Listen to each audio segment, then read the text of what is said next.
Hello, എല്ലാവർക്കും നമസ്കാരം. ഞാൻ നമ്മുടെ ഏദൻ തോട്ടത്തിലെ ലത. നമ്മൾ കുറേ വീഡിയോസ് ചെയ്തെങ്കിലും നമ്മുടെ ടെറസിനെ പരിചയപ്പെടുത്തുന്ന ഒരു വീഡിയോ ചെയ്തില്ല അല്ലേ? ഇന്ന് നമുക്ക് നമ്മുടെ ടെറസിനെ പരിചയപ്പെടുന്ന ഒരു വീഡിയോ ആയാലോ? നമസ്കാരം, എൻ്റെ പേര് ലത. ഞാൻ തിരുവനന്തപുരം ജില്ലയിലെ കഴക്കൂട്ടം കൃഷിഭവൻ്റെ കീഴിൽ ശാസ്തോട്ടം എന്നുള്ള സ്ഥലത്ത് എൻ്റെ വീടിൻ്റെ ടെറസിൽ 900 സ്ക്വയർ ഫീറ്റ് സ്ഥലത്ത് ഉപയോഗശൂന്യമായ പ്ലാസ്റ്റിക് ക്യാനുകൾ, ടയർ കുട്ട, ഫ്രിഡ്ജ് ബോക്സ് എന്നിവയിൽ എൻ്റെ വീടിൻ്റെ ആവശ്യത്തിനുള്ള ഒട്ടുമിക്ക പച്ചക്കറികൾ, കിഴങ്ങ് വർഗ്ഗങ്ങൾ, അത്യാവശ്യ ഔഷധ സസ്യങ്ങൾ, ഒരു 20ഓളം ഫ്രൂട്ട് പ്ലാന്റ്സ്, ഇത്രയും സാധനങ്ങൾ. ഇതെൻ്റെ തക്കാളി കൃഷിയാണ്. ഞാൻ ഹൈബ്രിഡ് തക്കാളികൾ, നാടൻ തക്കാളികളും പിന്നെ പല വെറൈറ്റികളിലുള്ള ചെറി ടൊമാറ്റോ അങ്ങനെയുള്ള സാധനങ്ങളും കൃഷി ചെയ്യാറുണ്ട്. ജൈവ രീതിയിലാണ് ഞാൻ കൃഷി ചെയ്യുന്നത്. ജൈവ രീതിയിലുള്ള കൃഷി ആയതിനാൽ തന്നെ എൻ്റെ പച്ചക്കറികൾക്ക് നല്ല ഡിമാൻഡാണ്.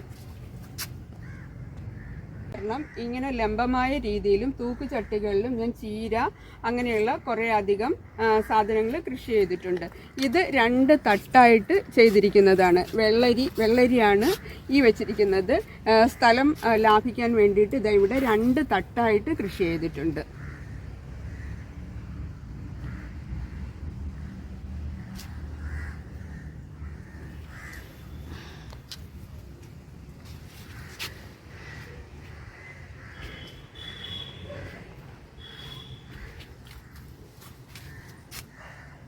ഇത് ഞാൻ ചെയ്തിരിക്കുന്ന കുറച്ച് മില്ലറ്റ്സ് ആണ്. നമ്മളിപ്പോൾ ധാരാളം മില്ലറ്റ്സ് നമ്മുടെ ശരീരത്തിന് ആവശ്യമുണ്ട്. ഇപ്പോൾ എല്ലാവരും മില്ലറ്റ്സ് നമ്മുടെ ആഹാരത്തിൽ ഉൾപ്പെടുത്തുന്നതിൻ്റെ പ്രാധാന്യം പറയുന്നുണ്ട്. അത് കാരണം ഞാനും കുറച്ച് മില്ലറ്റ്സ് ഇവിടെ ട്രൈ ചെയ്തിട്ടുണ്ട്. ഇതിന് ഹൈബ്രിഡ് വിത്തുകളും പരമ്പരാഗതമായിട്ട് നമുക്ക് കിട്ടുന്ന വിത്തുകളും ഉപയോഗിക്കാറുണ്ട്. കൃഷിഭവൻ വഴി അല്ലാതെ നമുക്ക് നല്ല ഈൽഡ് കിട്ടുന്നു എന്ന് തോന്നുന്ന വിത്തുകളും തൈകളും കളക്ട് ചെയ്താണ് കൃഷി ചെയ്യുന്നത്. വിത്തുകളും തൈകളും പലയിടത്തുനിന്നായിട്ട് ശേഖരിക്കാറുണ്ട്. പരമ്പരാഗതമായിട്ടുള്ള വിത്തുകളും ഉപയോഗിക്കാറുണ്ട്, ഹൈബ്രിഡ് വിത്തുകളും ഉപയോഗിക്കാറുണ്ട്. അടിസ്ഥാന വളങ്ങൾ ചേർത്തുള്ള മിശ്രിതത്തിൽ തൈ നട്ട് 2 ആഴ്ചയിലൊരിക്കൽ അവർക്ക് കൃത്യമായ രീതിയിലുള്ള വളപ്രയോഗവും ജലസേചനവും നടത്തുന്നു. കീടനിയന്ത്രണത്തിനായിട്ട് ഞാൻ ജൈവ കീടനിയന്ത്രണങ്ങൾ തന്നെയാണ് ഉപയോഗിക്കുന്നത്. കെണിവിളകൾ ആയ സൂര്യകാന്തി, ബന്ദി, തുളസി,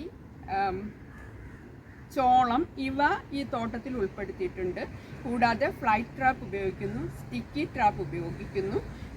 പിന്നെ ചെടികളുടെ സംരക്ഷണത്തിന് വേണ്ടിയിട്ട് കൃത്യമായ സമയത്ത് വിളവെടുപ്പ് നടത്തുന്നു.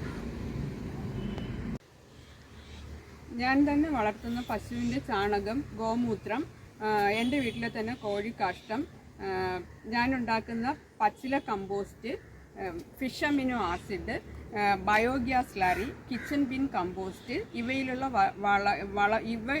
വളങ്ങളാണ് ഞാൻ പ്രധാനമായും ഉപയോഗിക്കുന്ന വളങ്ങൾ. വിപണനം എന്നുള്ളത് എനിക്ക് പ്രശ്നമല്ല. എനിക്ക് ഇവിടെ വന്ന് തന്നെ വാങ്ങിക്കൊണ്ട് പോകാൻ ആൾക്കാരുണ്ട്. കൂടാതെ വാട്സപ്പ് കൂട്ടായ്മകൾ വഴി നമ്മൾ വിപണി സംഘടിപ്പിച്ച് അങ്ങനെയും വിപണനം നടത്താൻ സാധിക്കുന്നുണ്ട്. ധാരാളം ആൾക്കാർ എൻ്റെ കൃഷി കാണാൻ വേണ്ടിയിട്ട് വരുന്നുണ്ട്. അവർക്ക് വേണ്ടുന്ന നിർദ്ദേശങ്ങൾ കൊടുക്കാനും എനിക്ക് സാധിക്കുന്നുണ്ട്. ഈ 15 വർഷത്തിനിടയിൽ ഈ 2024 വെള്ളായണി കാർഷിക കോളേജ് തിരുവനന്തപുരം കോർപ്പറേഷൻ പരിധിയിലുള്ളവർക്ക് നടത്തിയ ടെറസ് കർഷക അവാർഡ് ഉൾപ്പെടെ ഇതിനിടയ്ക്ക് കുറേ അവാർഡുകളും എനിക്ക് ലഭിച്ചിട്ടുണ്ട്. ഇതിനായിട്ട് ഞാൻ ഒരു പ്രത്യേകം ടാങ്ക് ഹൈറ്റിൽ വെച്ചിട്ട് നമ്മുടെ ഗോമൂത്രം, ബയോഗ്യാസ് സ്ലറി തുടങ്ങിയ സാധനങ്ങൾ ഈ ടാങ്കിനകത്ത് ഫില്ല് ചെയ്താണ് ഞാൻ വെള്ളം ഒഴിക്കുന്നത്. അപ്പം നമുക്ക് ഇതെല്ലാം ഫോളിയാർ സ്പ്രേ ആയിട്ട് ഗോമൂത്രവും ബയോഗ്യാസ് സ്ലറിയും ഒക്കെ കൊടുക്കാനും സാധിക്കും.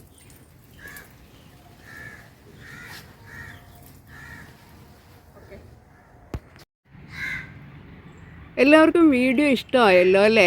വീഡിയോ ഇഷ്ടമായെങ്കിൽ ലൈക്ക് ചെയ്യാനും കമൻറ്റ് ചെയ്യാനും ഷെയർ ചെയ്യാനും മറക്കണ്ട കേട്ടോ. കൂടെ സബ്സ്ക്രൈബും കൂടെ ചെയ്തേക്കണേ. അടുത്തൊരു വീഡിയോ ആയിട്ട് നമുക്ക് വീണ്ടും കാണാം കേട്ടോ. Okay, bye.